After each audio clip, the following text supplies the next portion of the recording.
Como já cantamos e como já falamos, o dia do aniversário da nossa igreja é um dia de gratidão. E a nossa palavra hoje tem a ver com o fundamento e a expressão da gratidão.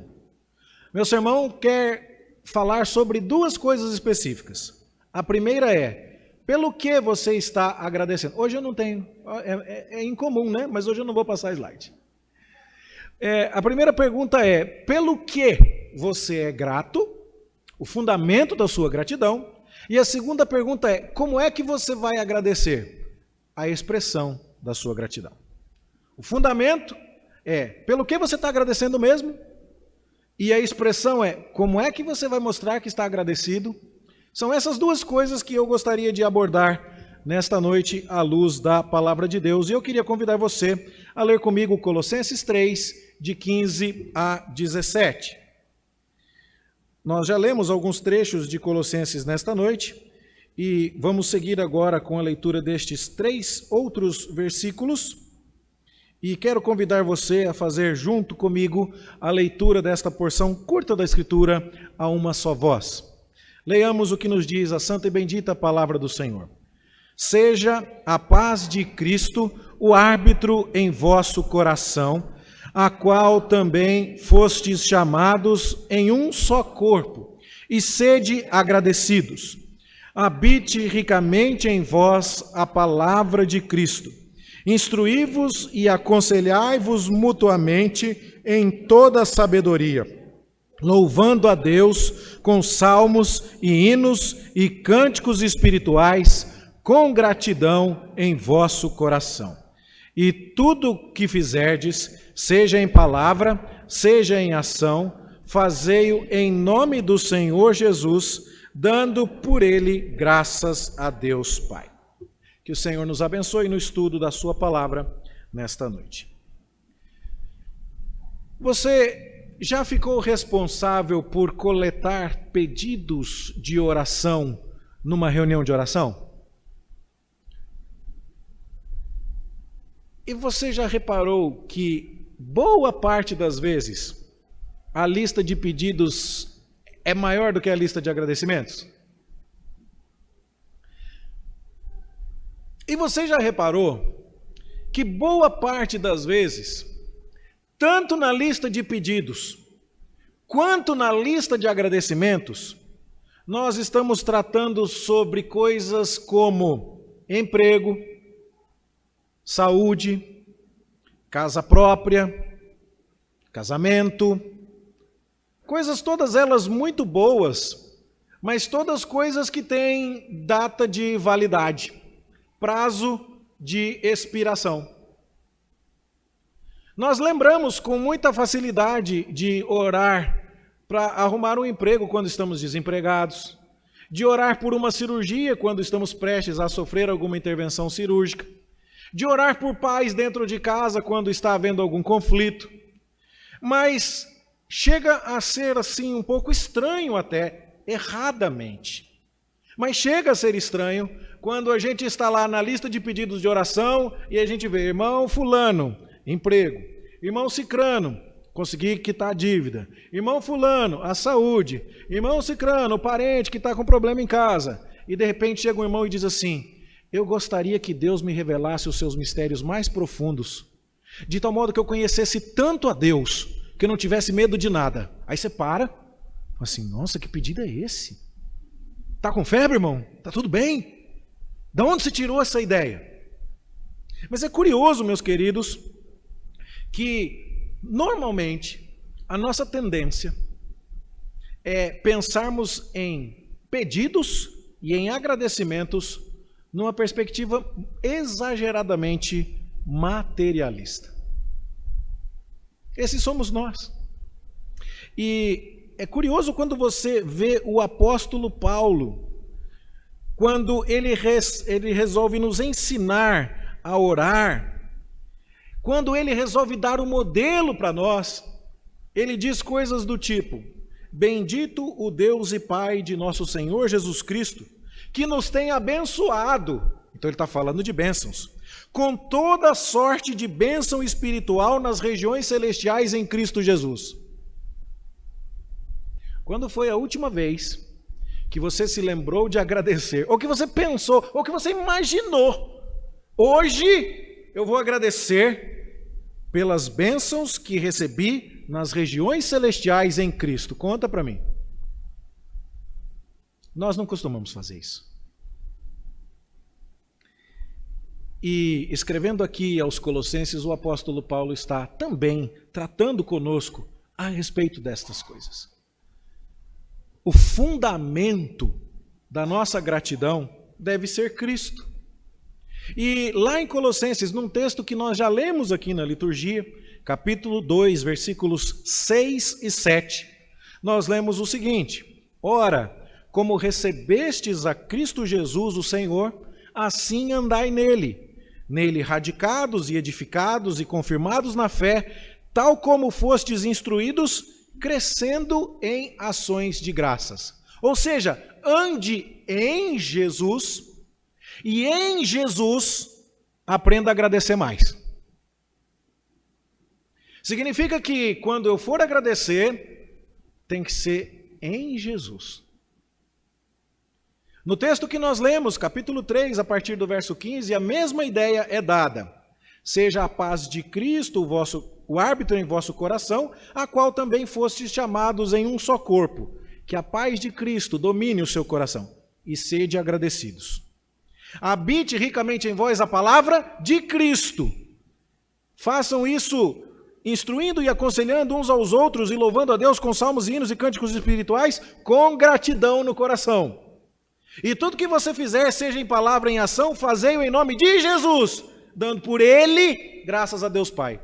Percebe que o apóstolo Paulo, nos 3 versículos que nós lemos, está falando de gratidão, mas ele está falando de Jesus?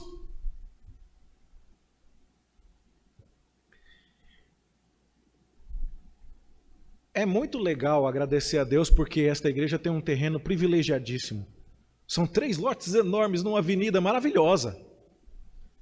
É muito interessante agradecer a Deus porque, apesar de estar calor, o ar-condicionado está nos gelando. Alguns está congelando, mas ainda assim tem ar-condicionado.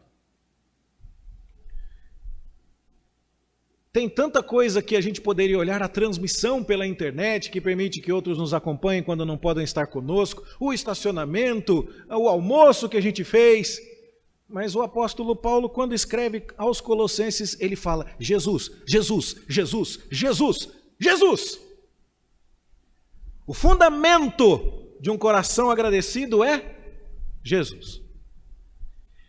E quando Paulo vai escrever isso para os Colossenses, ele está batendo tanto nesta tecla o tempo inteiro. É por causa de Jesus que nós somos agradecidos. Porque há um problema em Colossos. Paulo estava preso em Roma quando escreveu esta carta.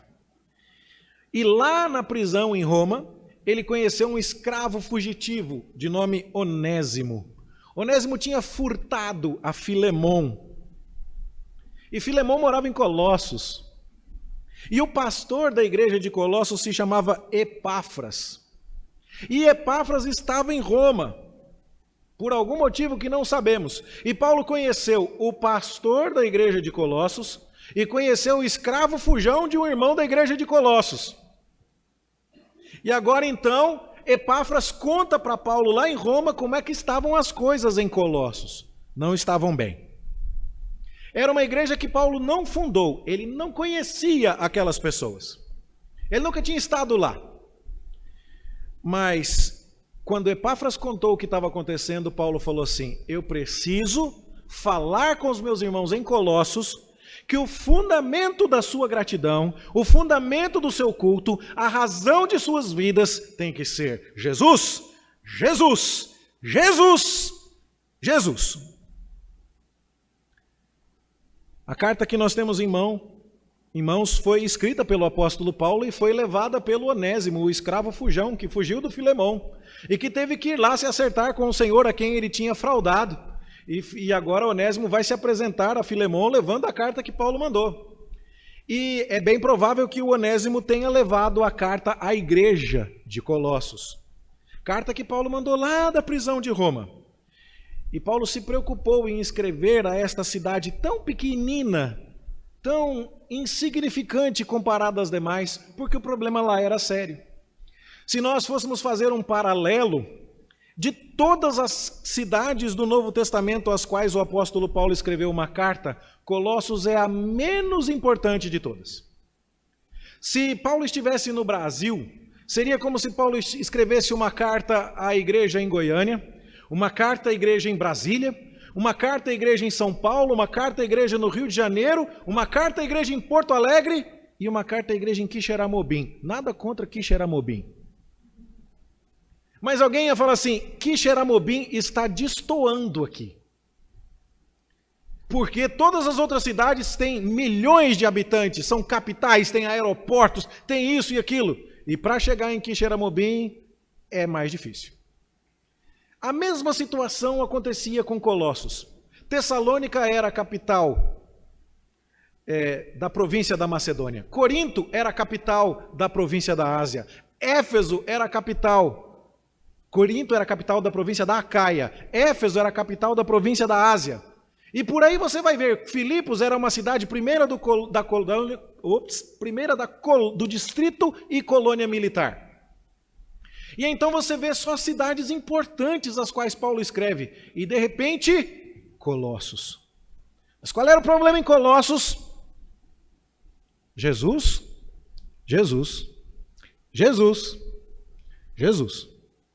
Cuidado, vocês estão se distraindo com outras coisas.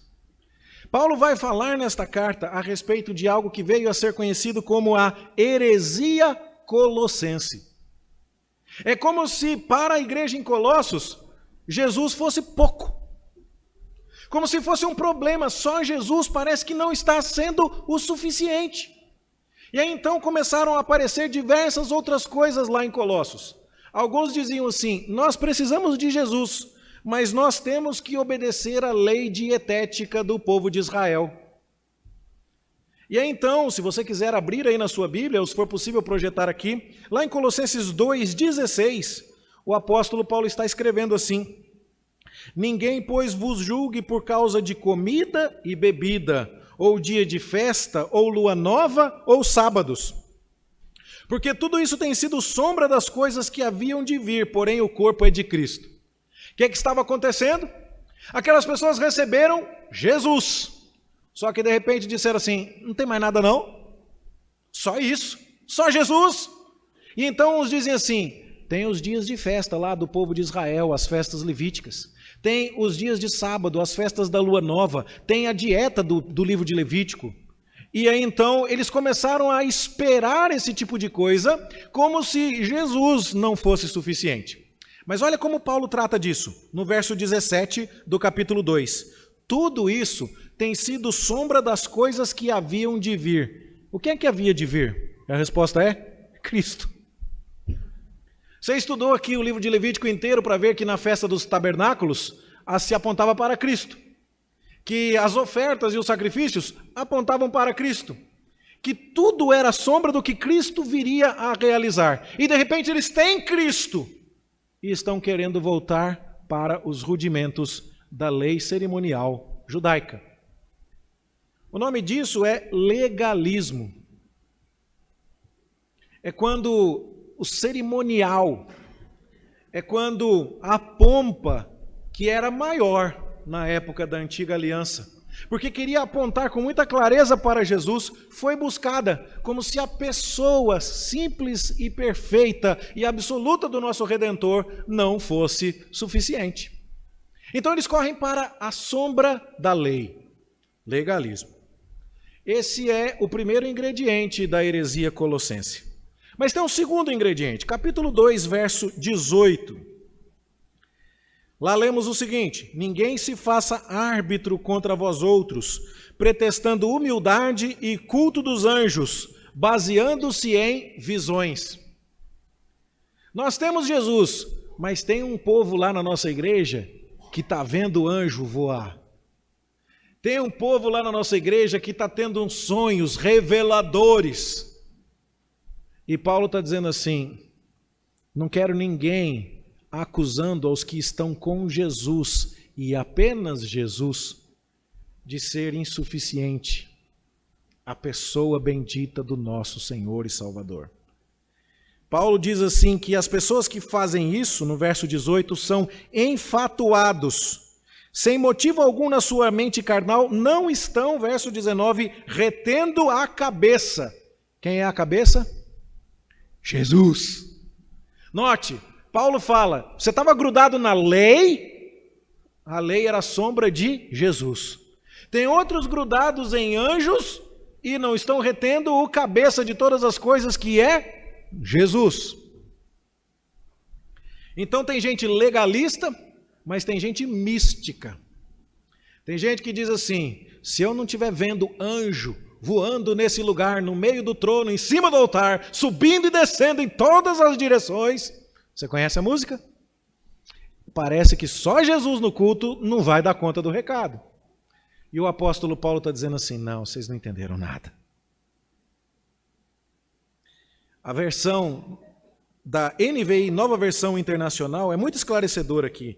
Este mesmo texto é assim, não permitam que ninguém que tenha prazer numa falsa humildade e na adoração de anjos os impeça de alcançar o prêmio. Tal pessoa conta detalhadamente suas visões e sua mente carnal a torna orgulhosa. Trata-se de alguém que não está unido ao cabeça Cristo, a partir do qual todo o corpo, sustentado e unido por seus ligamentos e juntas, efetua o crescimento dado por Deus. Sabe o que é que faz uma igreja crescer? Diz Paulo, é o cabeça, é Cristo, não é anjo. A heresia colossense estava tentando sugerir que a igreja precisava de algo mais que não fosse Cristo. Ou era o legalismo, ou era o misticismo, ou ainda um terceiro de 4 ingredientes da heresia colossense, o ascetismo, com SC, ASC, ascetismo. Lá no verso 20, é dito assim, se morrestes com Cristo para os rudimentos do mundo, por quê? Como se vivesseis no mundo, vos sujeitais a ordenanças. Não manuseis isto, não proves aquilo, não toques aquilo outro. Segundo os preceitos e doutrinas de homens. Porque todas essas coisas com uso se destroem. Tais coisas com efeito têm aparência de sabedoria, como o culto de si mesmo e de falsa humildade e de rigor ascético. Aqui vem a palavrinha ascetismo. Todavia não tem valor algum contra a sensualidade. Minha família uma vez recebeu de presente uma viagem missionária para o Oriente Médio. Nós fomos visitar meu cunhado, que era missionário lá. Eu tive a oportunidade de ver mulheres de burca, daquelas que só dá para você ver os olhinhos assim, ó. Gente, vou dizer um negócio para vocês. Dava para ver pelos olhos que tinha uma mulher lá que não prestava para nada. É impressionante. Como não tem jeito de você controlar a sensualidade com uso e costume. Pode proibir de fazer isso, proibir de fazer aquilo, proibir de raspar aqui, proibir de cortar ali, mandar tampar aqui, mandar tampar ali. Essas coisas, como diz o apóstolo, não tem valor contra a sensualidade. O que é que tem valor contra a sensualidade? Segundo o apóstolo Paulo, se morrestes com Cristo para os rudimentos do mundo. Quando você diz assim, o mundo não me interessa mais, eu estou vivendo para Cristo, aí vai. Note, legalismo, Paulo fala, sombra de Cristo é a lei, não adianta, precisa de Cristo. Misticismo, estou vendo anjo, Paulo fala assim, quem sustenta todas essas coisas é Cristo. Ascetismo, Paulo diz, precisa morrer para você mesmo e viver para Cristo. E o último ingrediente da sua heresia colossense é chamado de gnosticismo, que é uma espécie de conhecimento oculto. Gnose em grego é conhecimento. E então, Paulo vai dizer aqui no capítulo 2, verso 1, texto que nós também já lemos, ele diz, gostaria que vocês soubessem a grande luta que eu venho mantendo por vocês, para que vocês sejam confortados, não é, em Cristo, e é dito aqui, e que vocês tenham forte convicção do entendimento para compreenderem plenamente o mistério de Deus, Cristo, em quem todos os tesouros da sabedoria e do conhecimento estão ocultos. É porque tinha gente que dizia assim, nós precisamos da sofisticação da sabedoria filosófica grega. O mundo ainda era greco-romano aqui, Os ensinos de Platão, Sócrates e Aristóteles ainda estavam em vigor. E tinha gente que dizia, eu entendi o evangelho, mas eu preciso de filosofia. Eu preciso de conhecimento e erudição. E aí então o apóstolo Paulo quer dizer, você quer conhecimento? Você quer sabedoria? Sabe onde é que está escondido isso? Qual que é a resposta dele? Em Cristo. Veja, uma igreja que está o tempo todo dizendo, só Jesus? Aí não. Não, eu quero Jesus e a lei cerimonial do Antigo Testamento. Outros dizem, eu quero Jesus e visões, eu quero ver anjo. Outro diz, eu quero Jesus, mas não quero tocar nisso, não quero mexer naquilo e quero ter uma vida ascética. Outro diz, eu quero Jesus, mas quero ter filosofia. E o apóstolo Paulo está dizendo, você só precisa de Cristo. Pastor, então a nossa igreja é contrária ao estudo? Claro que não. A nossa igreja não acredita em milagres? Nós não acreditamos em anjo? Claro que acreditamos. Nós achamos que o rigor e a disciplina pessoal e a privação de certas coisas não pode nos ajudar? Sim, ela tem o seu lugar e a sua hora. Mas aquilo que nos traz para perto de Deus, aquilo que nos faz ser igreja, aquilo que garante a nossa salvação, aquilo pelo que devemos ser gratos, é Jesus. Talvez nossas tentações hoje não sejam ver culto com anjos. Talvez a nossa tentação não seja ficar prestando atenção excessiva à prática de usos e costumes com rigor ascético. Talvez a nossa questão não seja ficar ressuscitando práticas da lei do Antigo Testamento, ou ficar filosofando demais. Mas que tipo de coisa pode fazer a gente prestar atenção quando nós estamos agradecendo a Deus pelo que Ele fez na nossa vida e na vida da nossa igreja? E se a resposta não for Cristo? E depois de Cristo, o que mais você acrescenta? Você não leu comigo na liturgia o texto que o presbítero Davi destacou como sendo um texto muito querido a ele? Aquele que não poupou o seu próprio filho, antes por todos nós o entregou, porventura não nos dará gratuitamente com ele todas as coisas?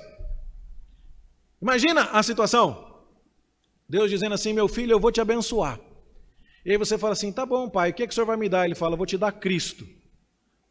Você consegue olhar e falar assim, o que mais? Cabe. Depois que ele falar isso, tem como você desejar alguma coisa mais? Mas a gente quer isso de vez em quando. E aí é que está o nosso problema. Então, é aqui que os versículos sobre gratidão em Colossenses fazem sentido. Capítulo 2, versos 6 e 7. Ora, como recebestes Cristo Jesus, o Senhor, assim andai nele. Nele radicados, quer dizer, a raiz de vocês está nele. Nele edificados, quer dizer, vocês crescem firmados nele. E confirmados na fé, tal como fostes instruídos, crescendo em ações de graças. Sabe qual é o segredo de um coração agradecido de verdade? É um coração que está firmado em Jesus. Essa pessoa está sempre satisfeita. Saúde vem e vai. Dinheiro vem e vai. Relacionamentos vêm e vão. E a pergunta é, quem consegue tirar Jesus do seu trono? Quem consegue enfraquecer Jesus? Quem consegue atrasar Jesus? Quem consegue alterar o amor de Jesus por nós? Quem nos separará do amor de Cristo? Conforme nós lemos. Então, quando o nosso coração está firmado nele, a gente está agradecido de verdade. E é assim que nós também lemos no capítulo 3, verso 17. E tudo o que fizerdes, seja em palavra, seja em ação, fazei-o em nome do Senhor Jesus, dando por Ele graças a Deus Pai. A gratidão é por causa dele. O motivo é Ele. A razão é Ele. Aqueles que têm Jesus, têm tudo de que precisam para ser agradecidos. E se nós não estivermos devidamente agradecidos por pertencermos a Cristo, O problema não é de Cristo. Ele é suficiente. O problema está em nós. Muito provavelmente nós é que não entendemos aquilo que Paulo fala em Efésios capítulo 1 e que eu já li agora há pouco sem citar a referência. Bendito Deus e Pai de nosso Senhor Jesus Cristo, que nos tem abençoado com toda a sorte de bênção espiritual nas regiões celestiais em Cristo. Você sabia que você estava cotado para ir para o inferno? E que lá na mão de Deus tem um livro onde o seu nome está escrito e Jesus escreveu o seu nome lá e ninguém apaga? E que isso significa que você tem toda uma eternidade para estar com Ele em estado de felicidade e bem-aventurança eternos e infinitos? É isso que tem que fazer a mim e a você gratos. Aqueles que têm Cristo têm tudo o que precisam para serem agradecidos. Esse deve ser o termômetro da nossa medida de espiritualidade. Uma pessoa realmente espiritual e realmente firmada em Cristo está feliz. Ela não vai precisar de viagens para ser plena. Ela não vai precisar de carro novo para estar feliz.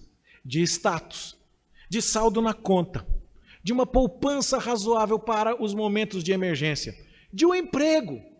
Ela não vai precisar de saúde. Ela não vai precisar de casa própria, quitada nem financiada.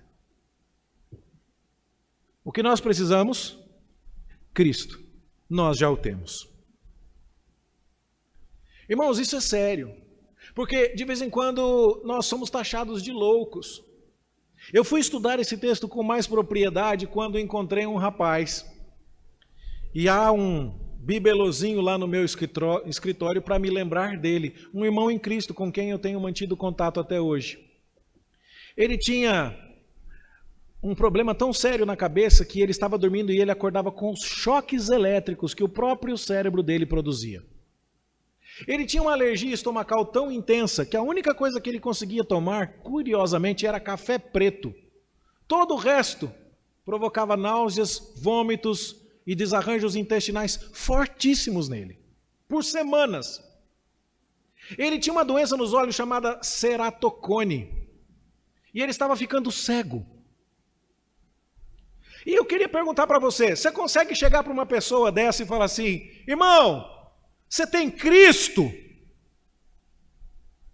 Então você tem tudo o que você precisa para ficar agradecido. Você me acusaria de crueldade ao dizer isso para ele? Porque você estava balançando a cabeça comigo até aqui, né? Não, pastor, bora aí, Colossenses, heresia, legalismo, e você está indo comigo. Mas a hora que a gente para um negócio desse aqui, a conversa é outra, né? Você consegue falar isso para alguém que está lá num câncer em estágio terminal? Você consegue falar isso para alguém que está sem esperança de conseguir ver os filhos crescendo?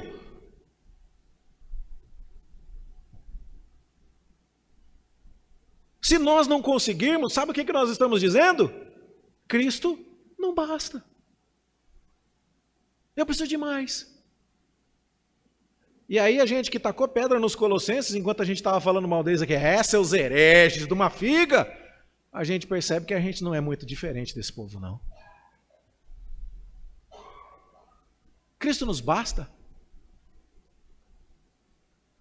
Você conheceu a Jesus Cristo, o Filho de Deus, que morreu na cruz por você, para santificar você e levar você para o céu. Você conheceu esse Cristo? Você aprende dele aqui nesta casa de oração? Você ouve a palavra dele aqui? Irmão, sei lá o que está acontecendo na sua vida, mas hoje é um dia de você sair daqui com o coração transbordando de alegria. Porque você já tem tudo o que você precisa para toda a eternidade. E esse tem que ser o fundamento da nossa gratidão. Eu disse que ia falar sobre o fundamento e a expressão da gratidão. Estou passando para a segunda metade do meu sermão. Por que você vai ser grato? Por causa de Cristo. Mas como você vai agradecer? E novamente, o texto de Colossenses 3,17 vai nos ajudar. E tudo o que fizerdes, seja em palavra, seja em ação, fazei-o em nome do Senhor Jesus, dando por ele graças a Deus Pai. A pista está aqui. Mas antes de explicar um pouco mais, eu quero pensar com você como foi que irmãos nossos do passado trataram algumas questões que estão envolvidas aqui. Tomás de Aquino, filósofo da Idade Média, mais utilizado pelos católicos romanos do que pelos protestantes, mas nem por isso alguém que disse coisas, deixou de falar coisas válidas. Tomás de Aquino dizia uma coisa muito interessante. Ele dizia que Deus é a única pessoa que consegue falar tudo numa palavra só. Deus disse tudo que tinha para ser dito no verbo, o verbo que se fez carne, Jesus. Ali Deus mandou um recado completo, mas a gente não. A gente precisa usar palavras. E as palavras não são completas. Quem é casado sabe disso, né? Você falou uma coisa cheia de boa intenção e o outro entendeu, e aí vai dar um rolo. E aí você quer dizer, não, mas o que eu quis dizer não era bem assim. Nós temos problemas com as palavras. E ele usou um exemplo aqui, né? Os que estão tentando nos ajudar a entender o pensamento de Tomás de Aquino, nos ajudam com um exemplo da palavra girassol. A palavra girassol ajuda a gente a entender a flor, não é? O que significa a palavra girassol? Significa que aquela flor, ela vira para ficar de frente para o sol. Mas é só isso que dá para falar daquela flor? Dá para falar muito mais, não dá? O seu cheiro, as suas cores, a sua beleza, uma das flores preferidas da minha esposa. Já viu um campo de girassol? Que coisa magnífica! Que pintura da criação de Deus. Então a palavra girassol, ela não resolve o problema, ela não descreve a flor completamente. Ela não é uma palavra suficiente. Acontece a mesma coisa com a palavra gratidão. A palavra gratidão descreve uma realidade humana complexa demais para você falar disso tudo com um termo só. E cada língua, cada idioma humano trata da gratidão por um aspecto diferente. E alguns chegam a dizer que existem 3 níveis na gratidão. E cada um desses níveis costuma ser abordado por um idioma diferente. O primeiro nível da gratidão, que é o nível mais básico, mais superficial, é aquele que envolve o reconhecimento intelectual. Ou seja, você fez uma coisa boa para mim, eu percebi. E isso, então, estaria expresso em alguns idiomas, onde a palavra para agradecer está relacionada à palavra para pensar. Lembra das aulas de inglês? Sempre lembro que agora temos a professora de inglês aqui, nossa irmã Helenice, né? Mas lembra como é que fala pensar em inglês?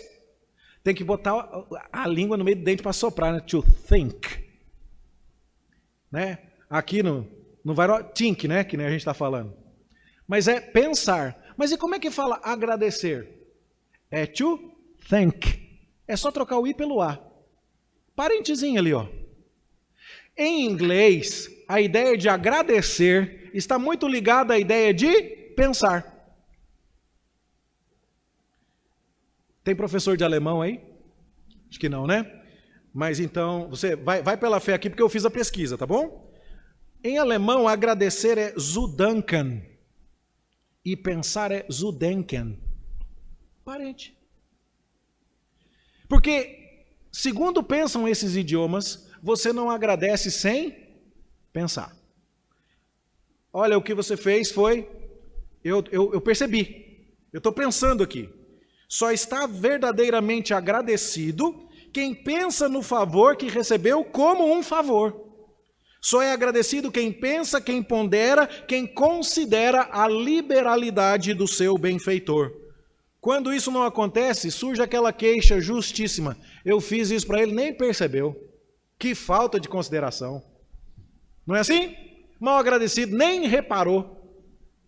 Então, um primeiro elemento de gratidão envolve o seu intelecto. Mas um segundo nível de gratidão, e agora a gente não vai poder mais usar o inglês ou o alemão, é o nível do agradecimento. Não é simplesmente pensar que o outro te favoreceu, é sentir que o outro te favoreceu. É colocar o coração ali. É quando você reconhece que existe um ato de favor do outro para com você. E uma graça Um favor imerecido do outro para com você. Como é que fala isso em italiano? Grazie. Não é só pensei, to think, ou thank, ou dunken, sei lá como é que é mais o alemão, já esqueci. Mas é graça, grazie em italiano. Ou em castelhano, graças, gracias. Ou em francês, merci, de misericórdia, de dar uma mercê. É quando você diz assim, eu reconheço que eu obtive graça, eu reconheço que eu obtive um favor do meu benfeitor. Eu vou além disso, não só penso e reconheço isso, mas eu reconheço que fui beneficiado e agradeço a atitude generosa do outro para comigo. Existe o componente intelectual de pensar, mas existe também o componente emocional de sentir. Mas tem o terceiro nível da coisa, que por mais surpreendente que nos pareça, vem da língua portuguesa. Finalmente a gente mandou bem alguma coisa? Como é que fala um agradecimento em língua portuguesa? Não tem nada a ver com pensar e não tem nada a ver com sentir e parece uma coisa bem esquisita, mas qual que é a palavrinha que a mamãe diz? Qual é a palavra mágica? Obrigado. E talvez você pensou assim, eu sou obrigado a agradecer, senão minha mãe puxa minha orelha, mas não é isso que significa essa palavra. Ela vem do latim e que significa obligatus, que quer dizer, eu estou ligado a você. Obrigado vem de estar ligado. E quem sabe se você assistiu Toy Story, você sabe daqueles marcianinhos que foram salvos e que eles ficam no pé. O meu filho disse que eu falo errado, é do Buzz Lightyear, é de quem, filho? É do Cabeça de Batata. Os marcianinhos chegam lá e falam assim, você salvou as nossas vidas, somos eternamente gratos. Você lembra disso? É de estar ligado. Por causa do que você fez por mim, eu agora vivo para você. Opa, calma aí. Por causa do que você fez por mim, eu estou grudado em você agora. É isso que significa obligato. Eu estou ligado a você. Trata-se da obrigação, do dever de retribuir, que nós conhecemos bem na Escritura, porque lá no Salmo 116 está escrito assim, que darei ao Senhor por todos os seus benefícios para comigo? E a resposta é, tomarei o cálice da salvação, invocarei o nome do Senhor, cumprirei os meus votos ao Senhor na presença de todo o seu povo. O que é que eu vou fazer? Porque Deus me abençoou? Eu vou viver para Ele. Eu vou viver como alguém que está ligado a Ele. E é assim que a gratidão de Filipenses se expressa no terceiro e mais profundo nível. E tudo quanto fizerdes, seja em palavra, seja em ação, é para fazer em nome de Jesus e dando por Jesus graças a Deus Pai. Foi o texto que nós lemos em 2 Coríntios, capítulo 5, verso 14. O amor de Cristo nos constrange, julgando nós isso, um morreu por todos, logo todos morreram, e ele morreu por todos para que os que vivem não vivam mais para si mesmos, mas para aquele que por eles morreu e ressuscitou. Vivam obligatos, vivam ligados a Cristo, dizendo, o Senhor salvou as nossas vidas, nós somos eternamente gratos. Qual o fundamento da sua gratidão? E a resposta é Cristo. E qual é a expressão da sua gratidão? É que tudo que você for fazer tem que ter a ver com Cristo. Cristo não está de fora da maneira como você vai vender o seu carro. Cristo não está de fora da maneira como você vai escolher a sua saia. Cristo não está de fora da maneira como você vai escolher o seu emprego. Cristo não está de fora da maneira como você vai tratar o seu dinheiro. Cristo não está de fora da maneira como você vai preencher a sua agenda durante a semana. Cristo não está de fora da maneira como você vai escolher os adereços do seu cabelo. Cristo não está de fora da maneira como você vai usar as redes sociais. Cristo não está de fora da maneira como você vai tratar o seu pai e a sua mãe. Tudo o que você faz é agradecimento a Cristo. Tudo. E nós precisamos entender isso com muita clareza. É dolorosamente simples, mas profundo a tal ponto que não escapa nada. Não escapa absolutamente nada. Nós somos aqui o povo de Cristo. Quem é que manda na igreja? Jesus Cristo.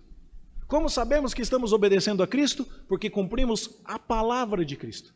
Como sabemos que temos um coração grato por tudo que Ele fez? Quando Ele nos é suficiente. Quando a alegria do nosso coração tem a Ele como fundamento e Ele basta.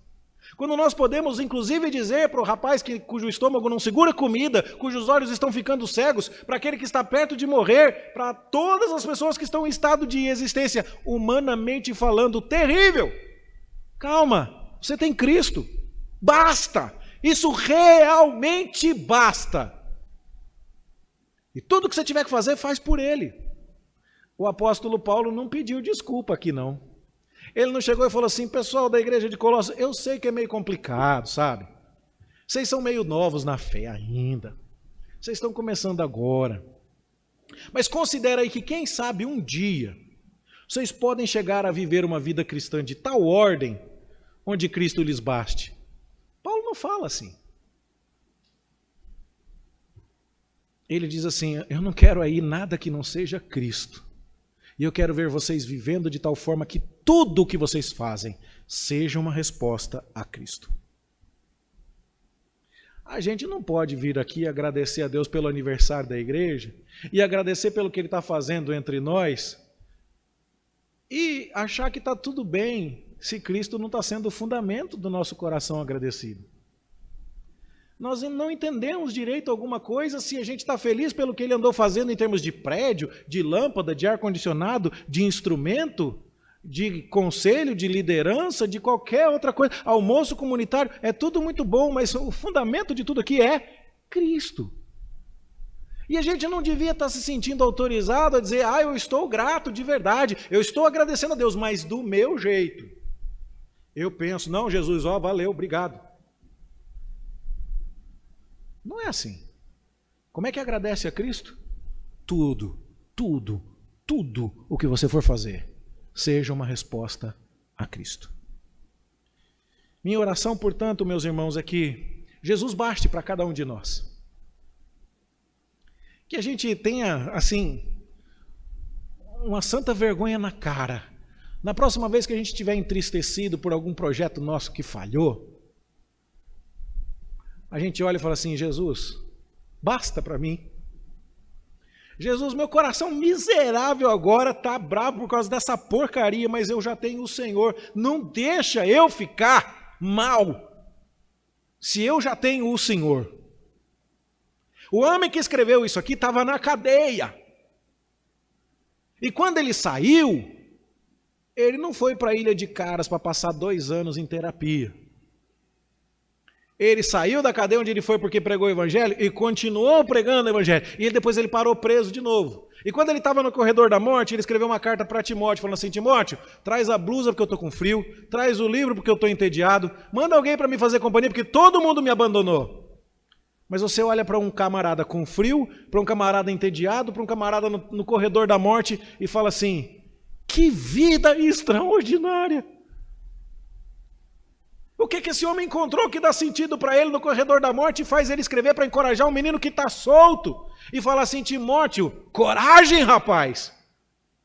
Ele não fala assim: Timóteo, fica esperto, que senão você vai ter problemas como eu tive. Não faz as escolhas que eu fiz, não, porque senão você vai para o corredor da morte igual a mim. Ele diz: não, eu combati o bom combate, eu completei a carreira, eu guardei a fé, eu estou com Cristo, Timóteo, vale a pena. Se em algum momento a gente fraquejar, irmão e irmã, a gente precisa se lembrar disso. Um coração agradecido, um coração cheio de Cristo. E se você anda meio frustradão, e se você anda meio para baixo, pergunte a você mesmo o quanto você anda meditando no que Deus fez por você quando Ele te mandou Cristo. Lembre-se, esse Deus não ia te tratar da seguinte maneira: o que você está precisando? Eu estou indo para o inferno. Eu mereço a tua condenação eterna, porque eu pequei e o Senhor é santo e justo. E Ele diz assim: eu vou resolver isso. Eu vou mandar o meu filho para obedecer algo que você jamais poderia obedecer.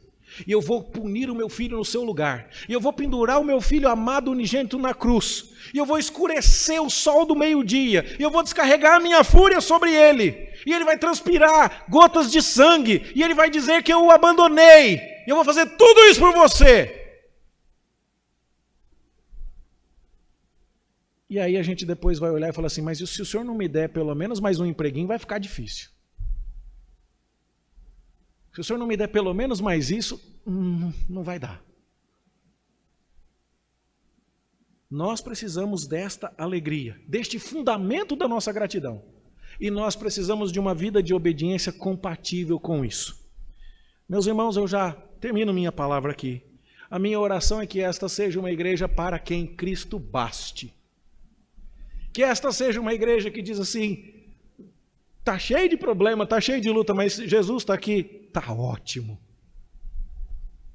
E sabe como é que nós vamos viver para esse Cristo que nos salvou? Nós vamos fazer tudo para Ele. Nada aqui é para nós. Ninguém está preocupado em aparecer, ninguém está preocupado em se destacar, ninguém está preocupado em se dar bem. Nós podemos servir a esse Cristo, renunciar a nós mesmos, entregar tudo o que temos para Ele e ainda estaremos felizes. Porque Ele é o fundamento e para Ele será a expressão da nossa gratidão. Nós não vamos ser um povo que só pensa que Jesus é bom, que só sente que Jesus é bom e diz é verdade, mas nós vamos ser um povo que faz, que está obrigado a este Salvador.